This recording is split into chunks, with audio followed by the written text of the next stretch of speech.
पहले तो आप सभी लोगों को मेरा नमस्ते।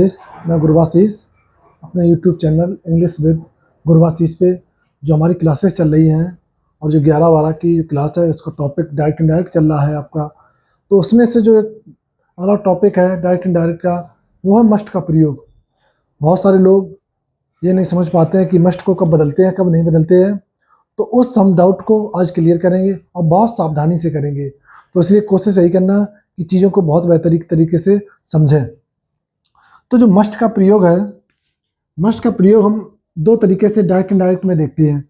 एक तब देखते हैं जब इसका अर्थ नैतिक कर्तव्य का हो, जिम्मेदारी, कोई नियम सिद्धांत के बारे में बताए, एक तो वो अर्थ निकलेगा। दूसरा जो अर्थ निकलता है वो निकलता है प्रेजेंट का या तो फ्यूचर का, या तो वर्तमान के बारे में बताएगा या किसके बारे में, भविष्य के बारे में बताएगा। लेकिन जब नैतिक कर्तव्य और जिम्मेदारी आए तब मस्ट को कैसा करते हैं, तब जो मस्ट होता है वो नो चेंज रखते हैं। कैसा रखते हैं? No change. तब मस्ट को नो चेंज मतलब मस्ट को बदलेंगे नहीं, मस्ट का मस्ट ही रखेंगे। लेकिन जब प्रेजेंट और फ्यूचर का अर्थ निकलता है तब थोड़ी सी कहानी बदल जाती है। तब देखिएगा क्या होता है। अब इसको देखो,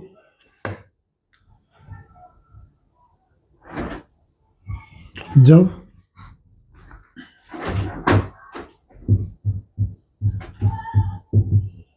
रिपोर्टिंग वर्ब, जब रिपोर्टिंग वर्ब, ठीक है, और इधर है, ठीक, जब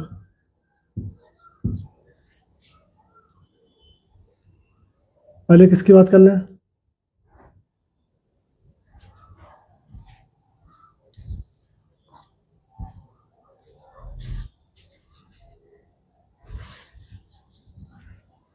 जब बात फ्यूचर की ना हो। अब फ्यूचर की कैसे नहीं होगी? तो फ्यूचर की नहीं होगी तो किसकी होगी? प्रेजेंट की। किसकी होगी? प्रेजेंट की।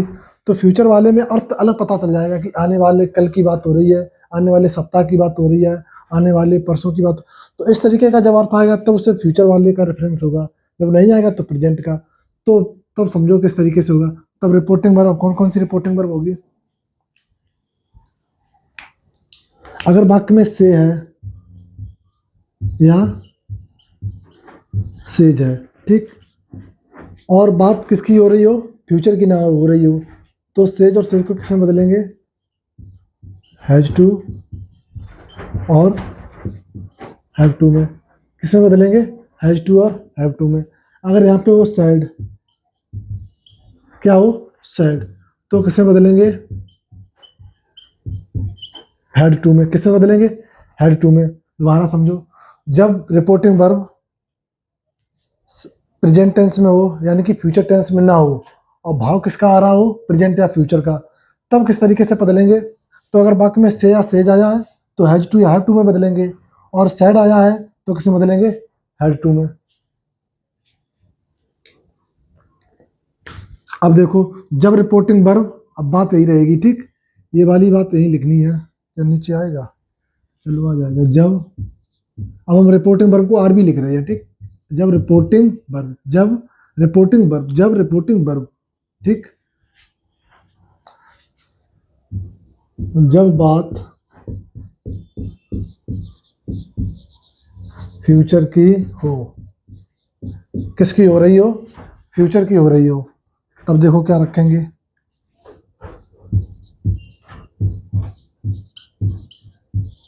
से या सेज को रखेंगे विल हैव टू में। किसमें? Will have to. और अगर सैड आ गया, पास्ट है, तो पास्ट इसकी भी फॉर्म क्या रखेंगे? Would have to.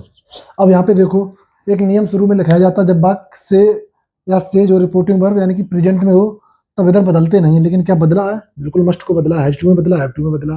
फ्यूचर में किस में बदलेंगे? विल हैव टू में। अब पता कैसे चलेगा ये फ्यूचर में, ये प्रेजेंट में? तो ये वाक्य का जो अर्थ है वो निकल के जब आता है तब पता चलता है कि जो वाक्य है, जो सेंटेंस है, जो रिपोर्टेड स्पीच है, वो प्रेजेंट में है या फ्यूचर में। एक बार दोबारा से फिर समझो, पहले लिख लो, उसके बाद समझा दे।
अब दोबारा से एक बार फिर समझो, आज का जो हमारा टॉपिक है वो मस्ट का प्रयोग।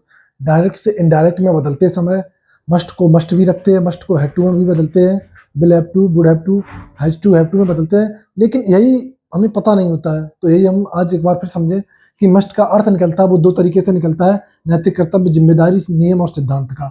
दूसरी तरफ जब इसका अर्थ प्रेजेंट या फ्यूचर में निकले, जब इसका अर्थ जो है नैतिक कर्तव्य, जिम्मेदारी, नियम, सिद्धांत का निकलता है तो मस्ट को बदलते नहीं है, मस्ट का मस्ट ही रखते हैं। और जब इसका प्रेजेंट या फ्यूचर में होता है तो निम्न तरीके से बदलते हैं। जब रिपोर्टिंग वर्ब आपकी किसमें हो, से या सेज हो, और इधर बात किसकी चल रही हो, रिपोर्टेड स्पीच में किसकी चल रही हो, प्रेजेंट की चल रही हो, अर्थात फ्यूचर की ना चल रही हो, तो से और सेज को बदलेंगे हैज टू हैव टू में, सेड को बदलेंगे हैड टू में। और जब रिपोर्टिंग वर्ब इधर दी गई हो और इधर बात किसकी चल रही हो, फ्यूचर की चल रही हो, तब हम से और सेज को विल हैव टू और सेड को वुड हैव टू में बदलते हैं।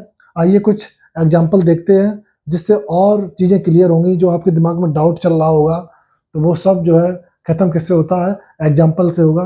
तो एग्जाम्पल को बहुत बेहतर तरीके से समझने की कोशिश करना। एक एक पॉइंट अगर ना समझ में आए तो दोबारा पूछ सकते हो।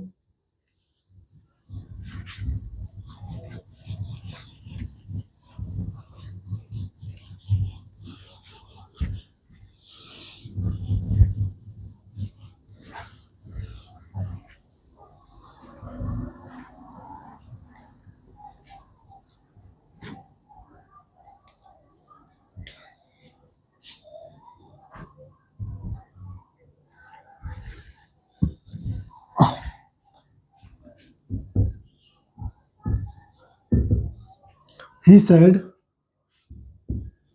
to me, we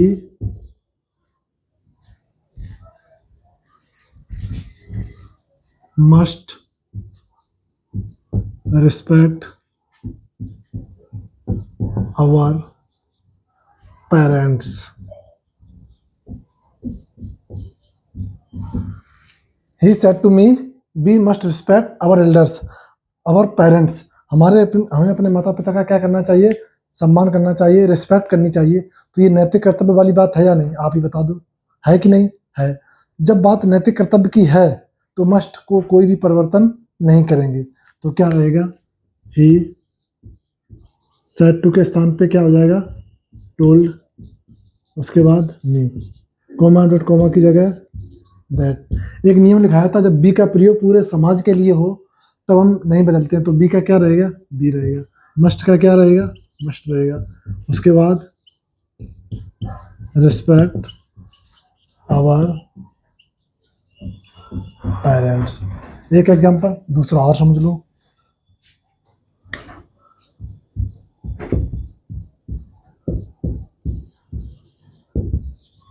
Deepak sad, चलो इसमें हम ऑब्जेक्ट नहीं दे रहे, बी को हटाई दो। चलो थोड़ा सा और बदले,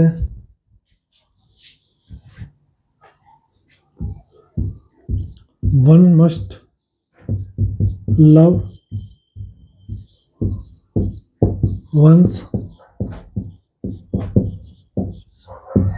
आवर कंट्री। हमें अपने देश से क्या करना चाहिए, प्यार करना चाहिए, उसके प्रति हमें सम्मान रखना चाहिए। तो इस तरीके का भाव जो निकल रहा है, नैतिक कर्तव्य का निकल रहा है। तो यहाँ पे हम मस्ट को नो चेंज में रखते हैं। तो दीपक सैड टू के स्थान पे सैड ही रहेगा। दैट, वन का वन, मस्ट का मस्ट, लव का लव, वन का वन, कंट्री का कंट्री। तो दो एग्जाम्पल आई थिंक समझ चुके होंगे आप कि जब वाक्य में जो अर्थ है वो नैतिक कर्तव्य का निकले तब हम मस्ट को नहीं बदलते हैं, और कब बदलेंगे वो इसके बाद हम देखते हैं। पहले दो एग्जाम्पल लिखो।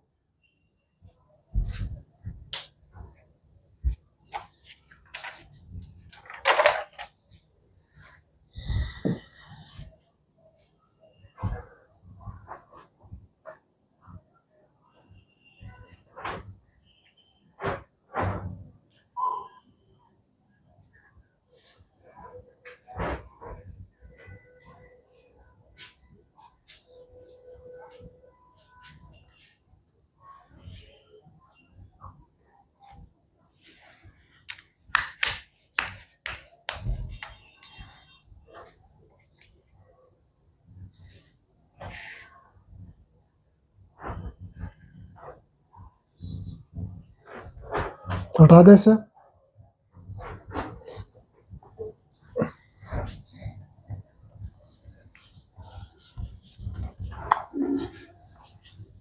अब चार एग्जाम्पल और कराएंगे। दो आपके प्रेजेंट से होंगे, दो आपके फ्यूचर से होंगे। दो हैव टू वाले होंगे और एक हैड टू वाला, और एक विल हैव टू वाला और एक वुड हैव टू वाला। तो चार एग्जाम्पल अभी लिखे हम और आप समझें।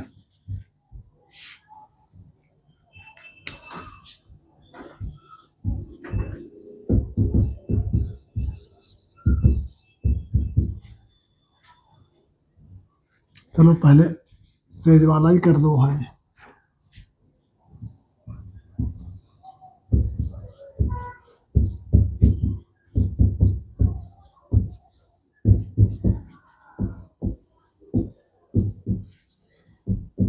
Sumit says to be I must buy a car, example number एक। दूसरा देखो,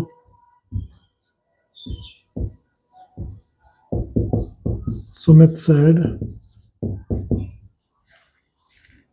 आई मस्ट बाई ए कार। तीसरा example, Sumit said to me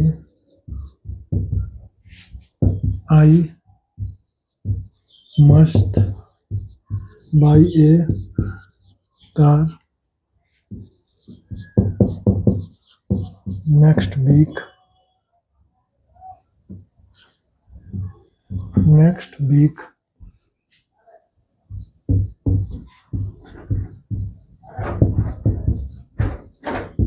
Sumit said to me,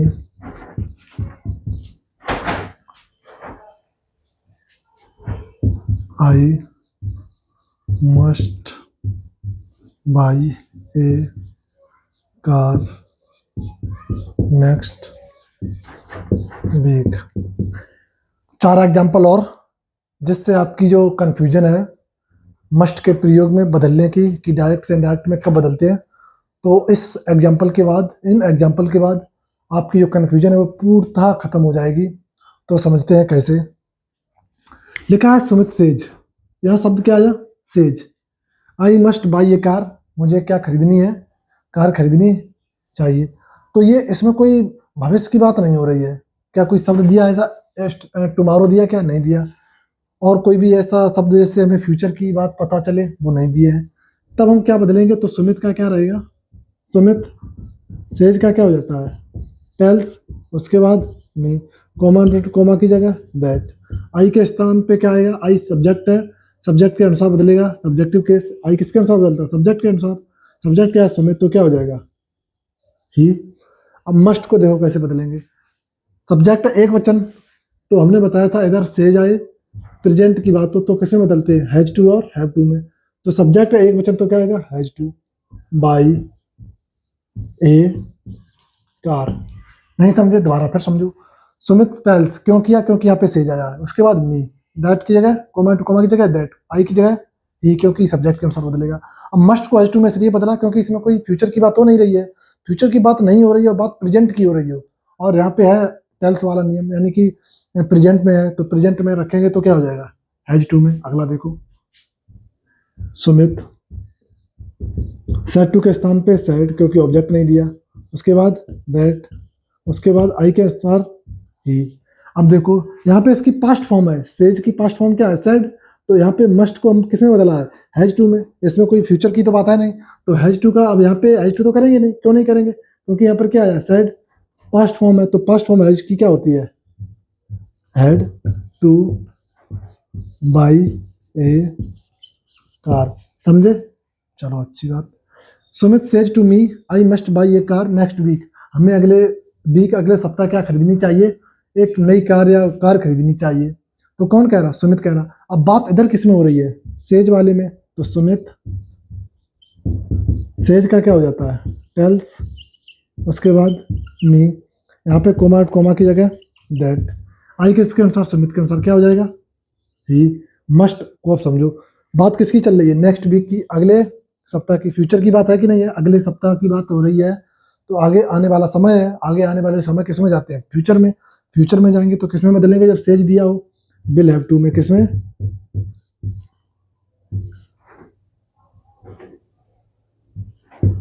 will have to. उसके बाद buy a car next week. अब नेक्स्ट वीक यहां लग जाएगा, समझ गए। अब देखो वही एग्जांपल है, क्या बदला यहाँ पे, केवल सैड हो गया सेज के अनुसार। तो यहाँ पे बिल की जगह क्या हो जाएगा, वुड हो जाएगा, बस कोई दिक्कत नहीं। Sumit told me, comma, comma की जगह दैट। आई के अनुसार ही, मस्ट के अनुसार would have to buy a car next week. तो ये 4 एग्जाम्पल आशा हमें भी है, आई होप कि आप समझ गए होंगे। नहीं समझे हैं तो दोबारा फिर समझने की कोशिश करें एक बार। टेल्स, इधर प्रेजेंट की बात हो रही है पूरे सेंटेंस में, तो हमने इधर प्रेजेंट किया तो किसकी लगाई, प्रेजेंट हैज टू। यहाँ पे पास्ट फॉर्म हो जाती है, पास्ट फॉर्म हो जाती है, तो अब यहाँ पे फ्यूचर की बात है नहीं, तो किस में रखेंगे, हैड टू में। इधर फ्यूचर की बात हो रही है और इधर रिपोर्टिंग वर्ब प्रेजेंट में है, तो प्रेजेंट रखेंगे, क्या रखेंगे, टेल्स। तो यहाँ भी क्या रखेंगे, विल हैव टू।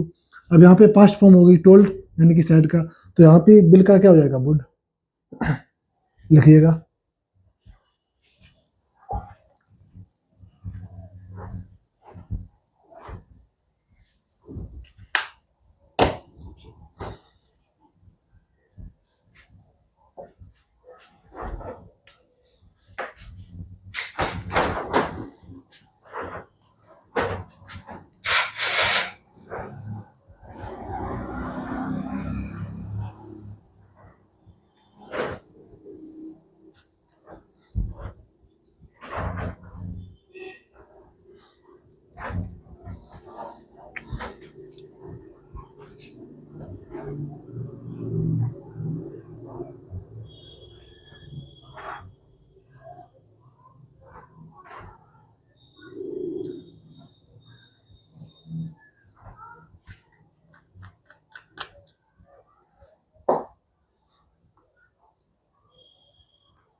लिख लिया क्या,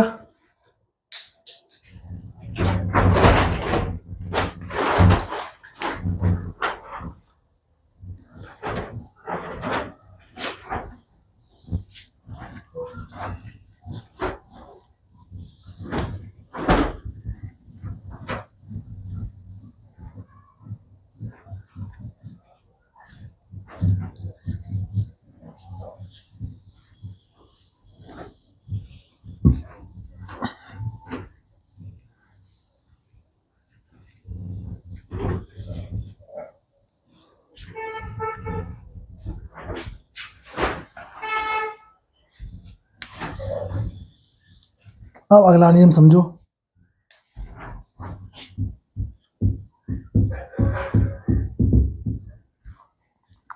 अगला कॉन्सेप्ट है, होता क्या है, जब डायरेक्ट स्पीच में एक से ज़्यादा असर्टिव सेंटेंस आ जाएं तो उन्हें किस तरीके से बनाते हैं, बोगला नियम है।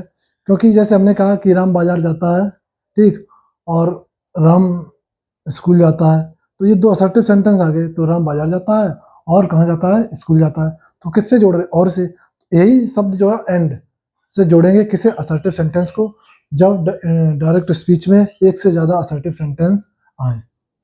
तो यही नियम है, जब असर्टिव सेंटेंस में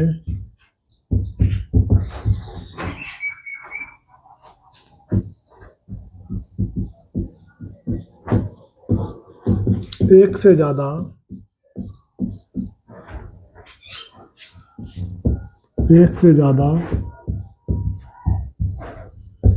असर्टिव सेंटेंस आए तब इन्हें एंड से जोड़ते हैं। जब असर्टिव सेंटेंस में एक से ज़्यादा असर्टिव सेंटेंस आएंगे तो उन्हें किससे जोड़ेंगे, एंड से जोड़ेंगे। कारण ये होता है कि जो सब्जेक्ट होता है वो एक ही होता है, तो इसीलिए किससे जोड़ेंगे, एंड से जोड़ेंगे। अब एग्जांपल समझो,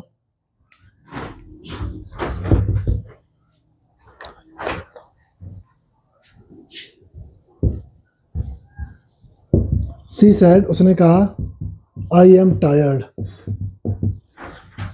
आई एम टायर्ड, चाहता तो मैं यहाँ पे फुल स्टॉप लगा देता, लेकिन हम दूसरा सेंटेंस जोड़ रहे हैं,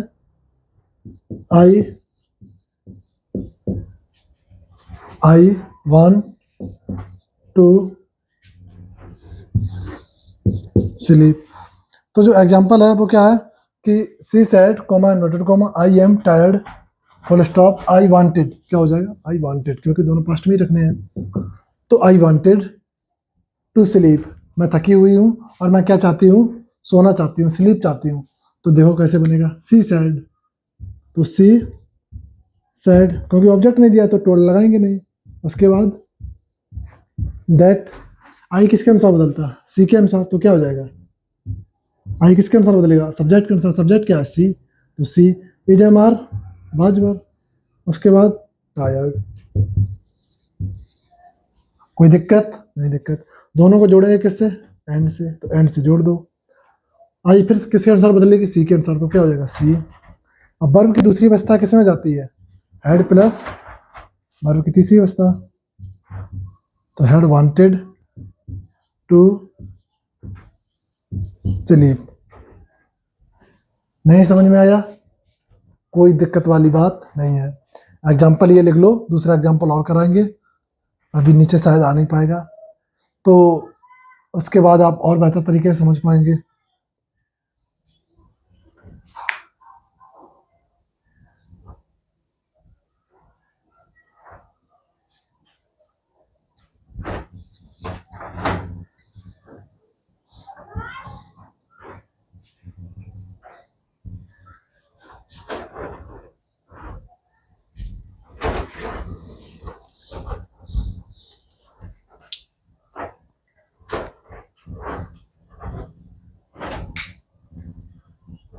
इस एग्जाम्पल को हटा दें, ये वाला एग्जाम्पल, चलो ठीक, दोबारा समझो।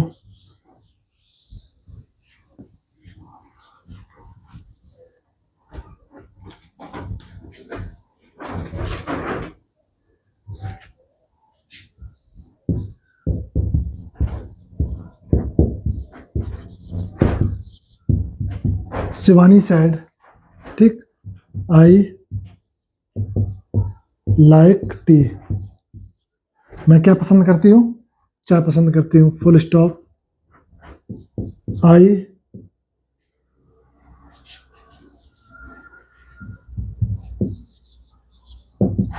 ड्रिंक इट डेली, मैं चाय पसंद करती हूँ, आई ड्रिंक इट डेली, मैं इसे रोज पीती हूँ। तो और लग गया क्या, आई लाइक टी, मैं चाय पसंद करती हूँ और इसे रोज पीती हूँ, तो और के लिए एंड से जोड़ देंगे, शिवानी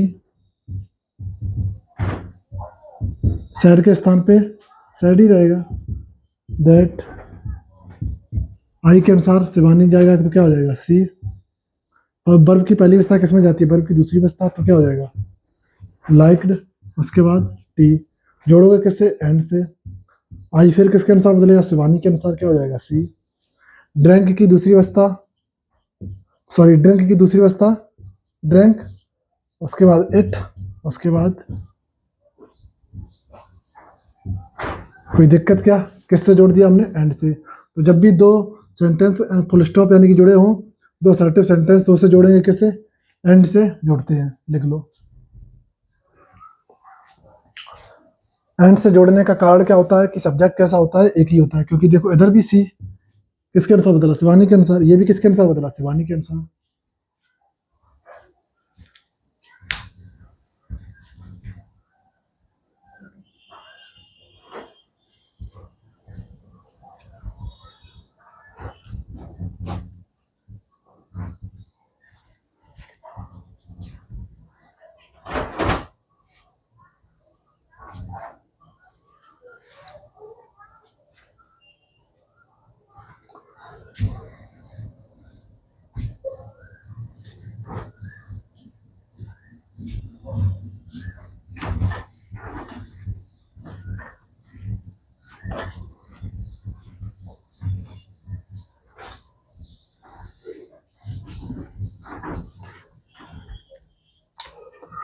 अब अगला जो कॉन्सेप्ट है वो कॉन्सेप्ट क्या है कि होता क्या है, कभी कभी आपको एग्जाम में देखने को मिलता है कि जो रिपोर्टेड स्पीच,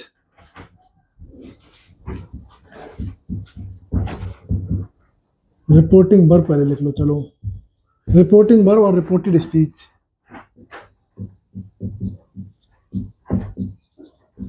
यही होता ना, ये आपके कोमा इन्वर्ट कोमा से पहले आती है और ये कोमा इन्वर्ट कोमा के बाद। होता क्या है, कभी कभी ये वाला हिस्सा आगे कर देते हैं, ये वाला हिस्सा पीछे कर देते हैं, तब कैसे बनेगा वो देखना है। जैसे हम कहें तब कैसे बनता है, डायरेक्ट एग्जांपल से बता दें क्या। जब रिपोर्टिंग वर्ब वाला हिस्सा पीछे जाए और रिपोर्टेड स्पीच वाला हिस्सा आगे आए तो उसे किस तरीके से बदलते हैं, कुछ करना नहीं है आपको, रिपोर्टिंग वर्ब जो है आगे ही लिख देनी है और रिपोर्टेड स्पीच को पीछे ही लिख देना है। ठीक, चलो एग्जांपल से समझ लो कहाँ उसकी पूरी परिभाषा लिखोगे।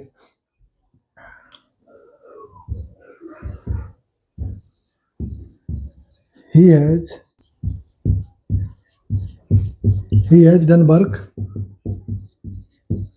राम said, तो हिस्सा कहाँ ले जाना है, राम said की जगह said, उसके बाद यहाँ पे क्या लग जाएगा, that, ही से चेंज नहीं होता है, हैज का क्या हो जाएगा, had done work। समझ गए। आज के लिए बस इतना ही, मिलते हैं नेक्स्ट वीडियो में, धन्यवाद।